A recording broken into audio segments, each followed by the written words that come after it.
নমস্কার বন্ধুরা, আজ আমি যে দিনের ব্লগটা শেয়ার করছি দিনটা হলো শনিবার, 18ই জানুয়ারি। আজ আমরা চলে এসেছি লালকার বারোভূতের মেলাতে। বারোভূত মানে হলো নারায়ণের 12 জন অবতার। তাহলে চলুন মন্দিরের দিকে যাওয়া যাক। এই মন্দিরে সারা বছর পুজো হয়, আর 14ই জানুয়ারি থেকে শুরু হয় মহোৎসব। এখানে 14ই জানুয়ারি পুজো হয় বুড়ো বুড়ির। এই বুড়ো বুড়ির পুজো জোড়া হাঁসের ডিম দিয়ে দিলে নাকি মানসকামনা পূর্ণ হয়। শোনা যায় যাদের নাকি বাচ্চা হয় না, হাঁসের ডিম দিয়ে 14ই জানুয়ারি পুজো দিলে নাকি তাদের সেই আশাও পূর্ণ হয়। আর 15ই জানুয়ারি হয় নারায়ণের 12 অবতার 12 ভূতের পুজো। এই পুজোর জন্য দেশ বিদেশ থেকে সাধু সন্ন্যাসীরাও আসেন। চলে সারা দিন রাত ধরে, আর হোমযজ্ঞও হয়।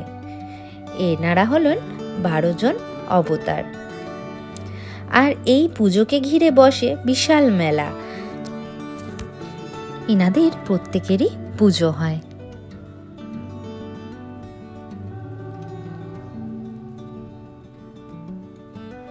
চোদ্দই জানুয়ারি যে বুড়ো বুড়ির পুজো হয় সেটি হলো ইনি। 2 জন বাচ্চাকে কোলে নিয়ে রয়েছে, ইনি হলো বুড়ো বুড়ি।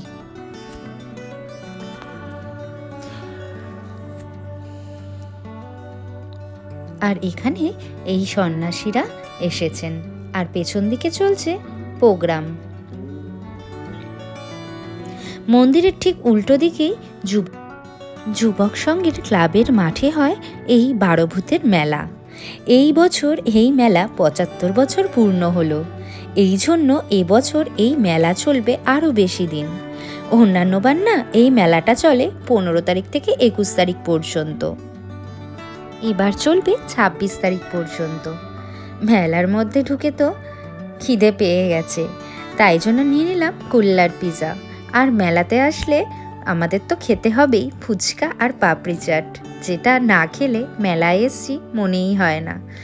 মেলায় বিভিন্ন ধরনের দোকান বসেছে, রাইডস বসেছে, যেগুলো বসে থাকে আর কি।